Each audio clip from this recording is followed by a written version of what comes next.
Hello दोस्तों, आप सभी का स्वागत है आपके अपने यूट्यूब चैनल एग्ज़ाम प्लेयर में। तो दोस्तों, आज हम आप लोगों को कराने वाले हैं 30 प्रश्न जो कि इतिहास के होगा, जो कि टॉप 30 प्रश्न के श्रेणी से लिया गया है। इसमें जो है आपको उन्हीं प्रश्न को शामिल किया गया है जो बिहार पुलिस फायरमैन और बिहार मध्य निषेध सिपाही में जो है प्रश्न में आने वाला है, जो कि नए पैटर्न पर आधारित होगा, जो कि 10th लेवल पर आधारित होगा। तो सीधे एग्ज़ाम में आने वाले प्रश्न को ही इसमें शामिल किया गया है। तो चलिए शुरू करते हैं आज टॉप 30 प्रश्न। तो पहला प्रश्न है कि पानीपत का प्रथम युद्ध कब हुआ था। तो पानीपत का प्रथम युद्ध जो हुआ था 1526 ईस्वी में, याद रखिएगा 1526 ईस्वी में। इस युद्ध में जो है बाबर ने इब्राहिम लोदी को हराया था। तो एक तो प्रश्न हुआ कि पानीपत का प्रथम युद्ध कब हुआ था, तो 1526 ईस्वी में। किसके किसके बीच हुआ था, तो बाबर और इब्राहिम लोदी के बीच हुआ था। इस युद्ध में क्या है, बाबर जो है इब्राहिम लोदी को हराया था। तो क्या हुआ कि बाबर जो है पानीपत के प्रथम युद्ध में विजय हुआ था। तो इस बात को आपको याद रखना है। यहाँ से 3 प्रश्न बना। पानीपत का प्रथम युद्ध कब हुआ था, 1526 ईस्वी में। किसके किसके बीच हुआ था, तो बाबर और इब्राहिम लोदी के बीच। इस युद्ध में कौन जीता था, तो बाबर जो है इस युद्ध में विजयी रहा था, बाबर। तो इतना बात आपको याद रखना है। अब चलिए इम्पोर्टेंट फैक्ट भी मैं आपको बताते चलूँगा, तो इसको भी आपको ध्यान रखना है। तो इम्पोर्टेंट फैक्ट यहाँ पर है कि द्वितीय युद्ध क्या है, पानीपत के द्वितीय युद्ध जो है यह 1556 ईस्वी में। पानीपत का द्वितीय युद्ध 1556 ईस्वी में। द्वितीय युद्ध किसके बीच हुआ था, अकबर और हेमू के बीच में हुआ था। किसके बीच में, अकबर और हेमू के बीच में। इस युद्ध में जो है अकबर ने क्या हुआ था, इस युद्ध में अकबर ने जो है हेमू को हराया था। यानी इसका मतलब हुआ कि अकबर जो है इस युद्ध में, पानीपत के द्वितीय युद्ध में अकबर विजय रहा था। तो ये फैक्ट आपको याद रखना है। अगला है पानीपत का तृतीय युद्ध 1761। क्या है कि पानीपत का तृतीय युद्ध कितना में, 1761 में। इसमें अहमद शाह अब्दाली ने मराठों को हराया था। तो पानीपत का तृतीय युद्ध जो है अहमद शाह अब्दाली और मराठों के बीच हुआ था। इस युद्ध में जो है अहमद शाह अब्दाली जो है विजयी हुआ था। तो इतना बात आपको याद रखना है।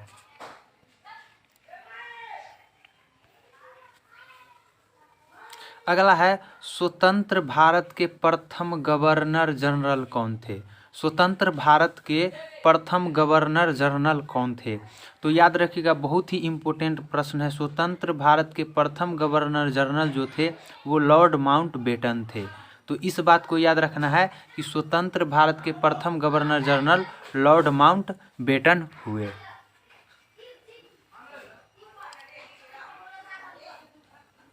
तीसरा प्रश्न है कि मुगल दरबार में आने वाला प्रथम अंग्रेजी कौन था। मुगल दरबार में जो अंग्रेज आया था उसमें से प्रथम अंग्रेज कौन था जिसने मुगल दरबार में आया था। तो मुगल दरबार में आने वाला प्रथम जो अंग्रेज था वह था कैप्टन हॉकिंस। कैप्टन हॉकिंस जो कि जेम्स प्रथम का राजदूत के रूप में आया था। तो याद रखिएगा मुगल दरबार में आने वाला प्रथम अंग्रेजी था कैप्टन हॉकिंस, जो जेम्स प्रथम का राजदूत था। अगला प्रश्न है कि शिवाजी के गुरु कौन थे। शिवाजी के गुरु कौन थे। चौथा प्रश्न है शिवाजी के गुरु कौन थे। तो शिवाजी के गुरु कौन थे, तो गुरु कोंडदेव। शिवाजी के गुरु कौन थे, तो गुरु कोंडदेव जो थे वो शिवाजी के गुरु थे। एक बात और बताना चाहता हूँ कि इस वीडियो का जो PDF का जो लिंक है मैं इस वीडियो के डिस्क्रिप्शन में दे दूँगा। तो आप वहाँ से इस वीडियो की PDF फाइल को जो है डाउनलोड करके रिवीजन कर सकते हैं। तो डिस्क्रिप्शन में मैं नीचे इसका लिंक दे दूँगा, तो यहाँ से आप डाउनलोड कर सकते हैं PDF। अगला है कि अंतिम मुगल सम्राट कौन था। बहुत बार पूछा हुआ, ये VVI लगा लीजिए इसको। अंतिम मुगल सम्राट कौन था, तो बहादुर शाह जफर द्वितीय। बहादुर शाह जफर द्वितीय जो था वो अंतिम मुगल बादशाह था। तो अंतिम मुगल सम्राट था बहादुर शाह जफर द्वितीय। अगला प्रश्न है कि वास्को डी गामा भारत कब आया था। बहुत ही important. Vasco da Gama Bharat कब आया था? तो वास्को डी गामा जो है 1498 ईस्वी में गुजरात के कालीकट बंदरगाह पर सर्वप्रथम जो है भारत में आया था। 1498 ईस्वी में गुजरात के कालीकट बंदरगाह पर, जो कि गुजरात में स्थित है। तो इतना आपको याद रखना है कि वास्को डी गामा भारत 1498 ईस्वी में गुजरात के कालीकट बंदरगाह पर आया था।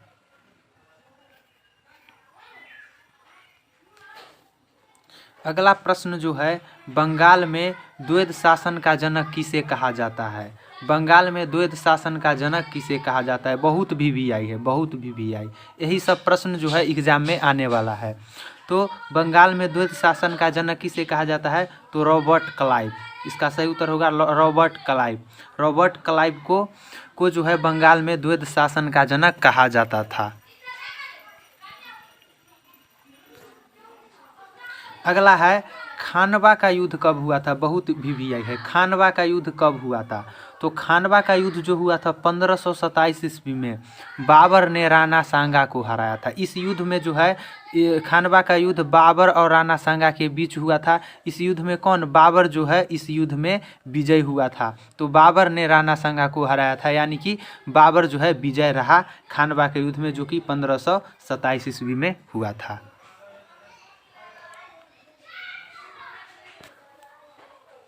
अगला प्रश्न है कि हल्दी घाटी का युद्ध कब और किसके बीच हुआ था? हल्दी घाटी का जो युद्ध है वह कब और किसके बीच हुआ था? तो हल्दी घाटी का युद्ध है 1576 ईस्वी में। हल्दी घाटी का युद्ध 1576 ईस्वी में अकबर ने राणा प्रताप को हराया था, यानी कि हल्दी घाटी का युद्ध जो है अकबर और राणा प्रताप के बीच हुआ था। इस युद्ध में कौन? अकबर जो है विजयी रहा था। तो याद रखिएगा, हल्दी घाटी के युद्ध में अकबर विजय रहा था। तो अकबर किसको हराया था? तो राणा प्रताप को। हल्दी घाटी का युद्ध कब हुआ? तो 1576 ईस्वी में। तो इतना बात आपको याद रखना है। अगला प्रश्न है कि हुमायूंनामा की रचना किसने किया था? हुमायूंनामा की रचना किसने किया था? तो बहुत VVI है। ये सब प्रश्न जो है, ये सभी जो है प्रश्न पेपर में आने वाला है, तो इसको आपको याद रहना ही चाहिए। तो हुमायूंनामा की रचना जो है वह गुलबदन बेगम के द्वारा जो है हुमायूंनामा की रचना की गई थी। गुलबदन बेगम, याद रखिएगा, हुमायूंनामा की रचना गुलबदन बेगम। नेक्स्ट है कि बाबर का उत्तराधिकारी कौन था? बाबर का उत्तराधिकारी कौन था? तो ये बाबर का उत्तराधिकारी जो था वह बाबर के पुत्र हुमायूं। बाबर के पुत्र हुमायूं जो थे वो बाबर के उत्तराधिकारी थे। तो इस फैक्ट को आपको याद रखना है। अगला प्रश्न है कि मुगल वंश के संस्थापक कौन थे? बहुत इम्पोर्टेंट क्वेश्चन, बहुत VVI है कि मुगल वंश के संस्थापक कौन थे? तो मुगल वंश के संस्थापक कौन थे? बाबर। बाबर का जन्म 1483 ईस्वी में हुआ था। तो मुगल वंश के संस्थापक कौन थे? बाबर, जो कि बाबर का जन्म जो है 1483 ईस्वी में हुआ था। तो इस बात को आपको याद रखना है।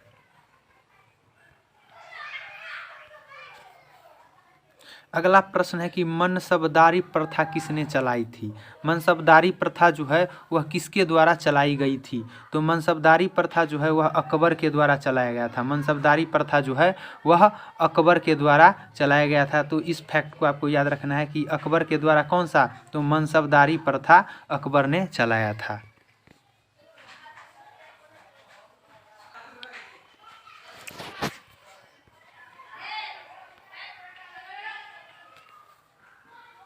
अगला प्रश्न है कि शेरशाह का मकबरा कहाँ स्थित है? शेरशाह का मकबरा जो है वह किस स्थान पर स्थित है? तो शेरशाह का मकबरा जो है वह सासाराम में झील के बीच ऊंचे टीले पर स्थित है। तो शेरशाह का मकबरा कहाँ स्थित है? तो शेरशाह का मकबरा सासाराम में ऊंचे झील के बीच में ऊंचे टीले पर स्थित है। तो याद रखिएगा कि शेरशाह का मकबरा सासाराम में स्थित है। दोस्तों, इस वीडियो का PDF जो है मैं इस वीडियो के डिस्क्रिप्शन में दे दूंगा, तो वहां से आप इस वीडियो की PDF डाउनलोड कर लीजिएगा।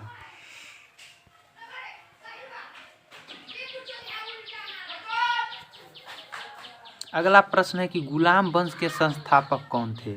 गुलाम वंश के संस्थापक कौन थे?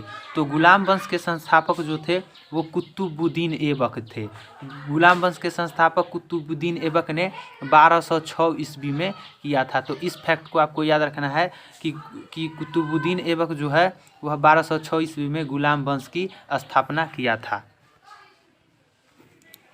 अगला फैक्ट है कि कुतुब मीनार की नींव जो है कुतुबुद्दीन ऐबक ने रखी थी, यानी कि कुतुब मीनार की नींव जो है कुतुबुद्दीन ऐबक के द्वारा ही रखा गया था, कुतुब मीनार की नींव। तो इस फैक्ट को भी आपको याद रखना है।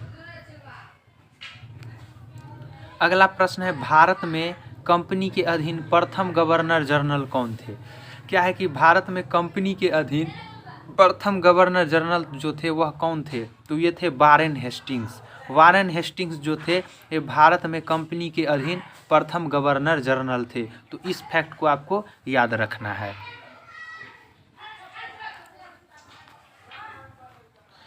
अगला है कि 18 नंबर प्रश्न की भारत के प्रथम गवर्नर जनरल कौन थे? भारत के प्रथम गवर्नर जनरल कौन थे? तो भारत के प्रथम गवर्नर जनरल जो थे वह लॉर्ड विलियम बेंटिक थे। बहुत इंपॉर्टेंट क्वेश्चन है।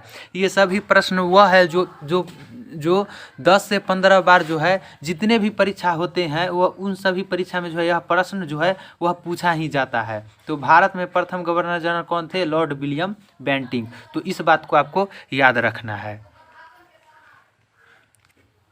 अगला प्रश्न है कि सहायक संधि करने वाले प्रथम राज्य कौन थे? वह कौन से प्रथम राज्य जो थे वह सहायक संधि किया था? तो यह था हैदराबाद। हैदराबाद वह प्रथम राज्य था जिन्होंने 1798 ईस्वी में जो है वह सहायक संधि किया था। तो सहायक संधि करने वाले प्रथम राज्य जो थे वह हैदराबाद थे। तो इस बात को आप याद रखिएगा। दोस्तों ये इन सभी जो प्रश्न है ये सभी प्रश्न बहुत इंपॉर्टेंट है। पेपर में इन्हीं में से जो है जितना भी प्रश्न पूछा जाएगा वो कहीं ना कहीं इसी प्रश्न में से जो है वह पूछा जाएगा। तो इन सभी प्रश्न को आपको याद करते चलना है और रिवीजन के लिए जो है PDF को आप वीडियो के डिस्क्रिप्शन से डाउनलोड कर लीजिएगा ताकि जो है आपका जो है तैयारी और मजबूत हो सके। अगला प्रश्न है कि जब भारत आज़ाद हुआ था उस समय गवर्नर जनरल कौन थे? तो जब भारत आज़ाद हुआ था 15 अगस्त 1947 को, उस समय भारत के गवर्नर जनरल कौन थे? तो ये थे Lord William Bentinck. Lord William Bentinck जो थे वह भारतीय गवर्नर जनरल थे उस समय। तो इस फैक्ट को आपको याद रखना है कि भारत जब आज़ाद हुआ था उस समय लॉर्ड विलियम बेंटिक थे भारत के गवर्नर जनरल।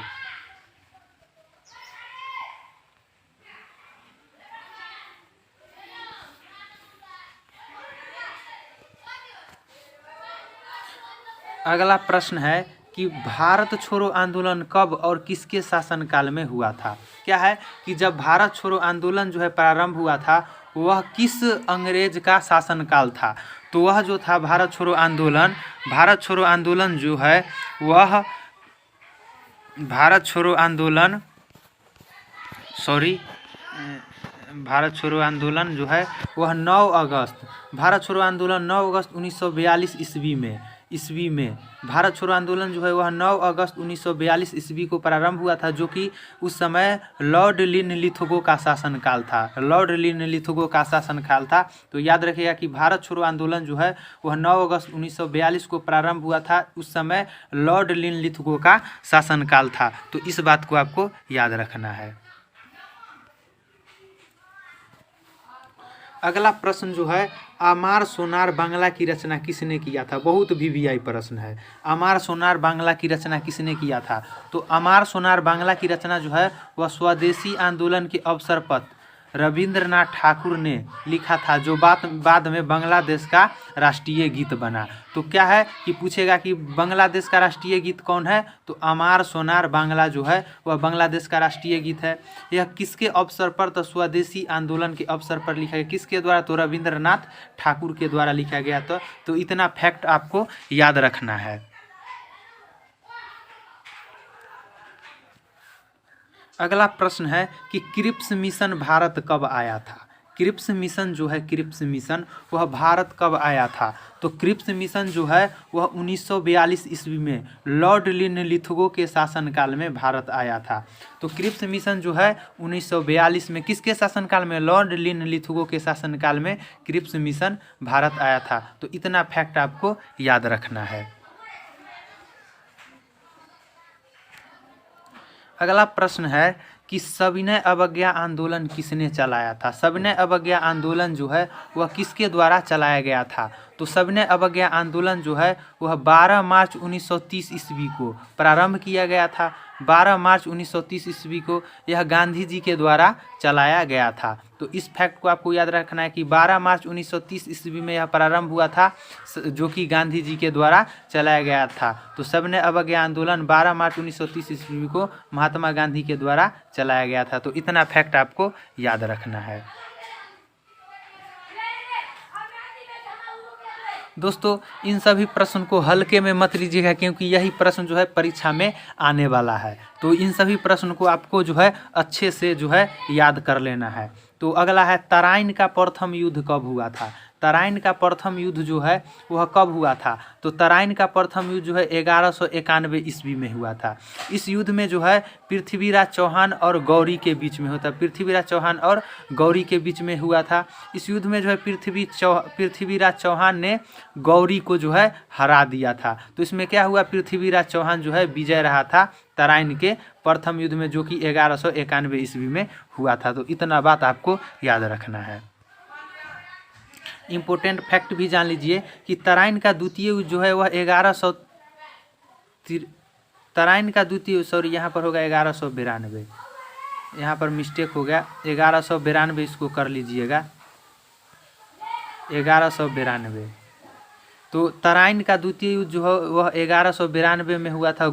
इसमें जो है गौरी ने पृथ्वीराज चौहान को हराया था। प्रथम युद्ध में जो है पृथ्वीराज चौहान ने गौरी को हराया था, लेकिन इस युद्ध में जो है गौरी ने पृथ्वीराज चौहान को हरा दिया था। तो तराइन का द्वितीय युद्ध 1192 ईस्वी में हुआ था।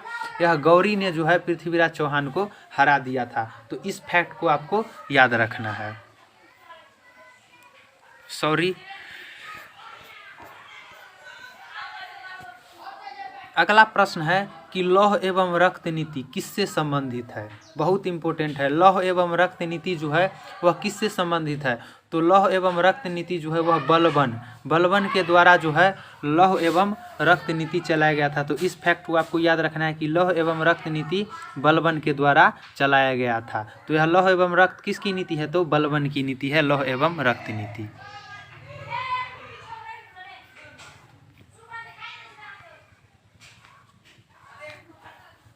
अगला प्रश्न है कि सोलंकी वंश का अंतिम शासक कौन था? सोलंकी वंश जो है उसका अंतिम शासक कौन था? तो सोलंकी वंश का अंतिम शासक जो था, सोलंकी वंश का अंतिम शासक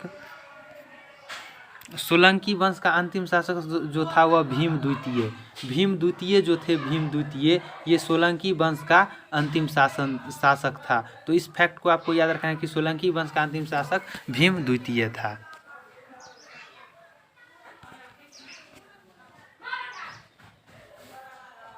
अगला प्रश्न है कि महमूद गजनी किसके शासनकाल में सोमनाथ मंदिर पर आक्रमण किया था? तो जब महमूद गजनी जो है जब भारत पर सोमनाथ मंदिर पर आक्रमण किया था, उस समय किसका शासनकाल था? तो वह था भीम प्रथम के शासनकाल में जो है वह महमूद गजनी जो है सोमनाथ मंदिर पर आक्रमण किया था। तो भीम प्रथम, याद रखिएगा कि महमूद गजनी ने सोमनाथ मंदिर पर आक्रमण भीम प्रथम के शासनकाल में किया था। तो इतना फैक्ट आपको याद रखना है। अगला प्रश्न है कि सबसे प्राचीन वेद तथा सबसे बाद का वेद कौन सा है? सबसे प्राचीनतम वेद तथा सबसे बाद का वेद कौन सा है? तो सबसे प्राचीन वेद जो है वह ऋग्वेद। सबसे प्राचीन वेद कौन है? ऋग्वेद। तथा सबसे बाद का वेद है अथर्ववेद। अथर्ववेद जो है वह सबसे बाद का वेद है। तो याद रखिएगा कि ऋग्वेद सबसे प्राचीन वेद तथा सबसे बाद का वेद जो है वह अथर्ववेद है। आज का लास्ट क्वेश्चन है कि अंतिम क्वेश्चन है कि भारतीय गीत का जनक किसे कहा जाता है? भारतीय गीत का जनक किस वेद को कहा जाता है? तो तो भारतीय गीत का जो जनक है वह सामवेद को कहा जाता है। बहुत VVI ये छपेगा प्रश्न, यह जो है परीक्षा में आएगा। तो भारतीय गीत का जनक जो है किस वेद को कहा जाता है? तो सामवेद को जो है भारतीय वेद का जनक कहा जाता है। तो दोस्तों थैंक यू फॉर वाचिंग, यानी कि वीडियो देखने के लिए बहुत धन्यवाद। तो दोस्तों इसमें जो है टॉप 30 प्रश्न कराया गया, टॉप 30 प्रश्न, और इसी तरह के प्रश्न जो है परीक्षा में आएगा। तो ये सीरीज जो है जब तक आपका एग्ज़ाम नहीं हो जाता है तब तक जो है यह चलते रहेगा, क्योंकि जो है इसी वीडियो इस चैनल पर आपको अगर संपूर्ण तैयारी करना है तो इस चैनल पर आप आइए और यहाँ से डेली टॉप 30 प्रश्न जो है परीक्षा में लेके जाइए, और इन्हीं 30 प्रश्न में से जो है क्वेश्चन जो है 100 क्वेश्चन पूछा जाएगा, जो कि जीके या जीएस का होगा, या तो जीके का होगा या जीएस का होगा। इसी चैनल पर जो वीडियो आएगा इसी से जो है वहाँ पर रहने वाला है। तो आपको जो है वीडियो को अच्छे से देखना है। तो दोस्तों इसमें जो है कराया गया है कि मेरा पूरा प्रयास है कि इन्हीं वीडियो से जो है प्रश्न परीक्षा में आए। तो अगर वीडियो अच्छा लगे तो वीडियो को लाइक कीजिएगा, चैनल को सब्सक्राइब कीजिएगा और वीडियो को अधिक से अधिक शेयर कीजिएगा, ताकि हम इसी तरह के वीडियो जो है आपके सामने लाते रहें। और एक बात और कि आप अगर इस वीडियो का जो है PDF चाहते हैं तो इस वीडियो को डिस्क्रिप्शन बॉक्स से, डिस्क्रिप्शन यानी कि नीचे जो है डिस्क्रिप्शन बॉक्स, उससे आप इस वीडियो की PDF डाउनलोड कर सकते हैं। तो फिर मिलते हैं नेक्स्ट वीडियो में, तब तक के लिए धन्यवाद।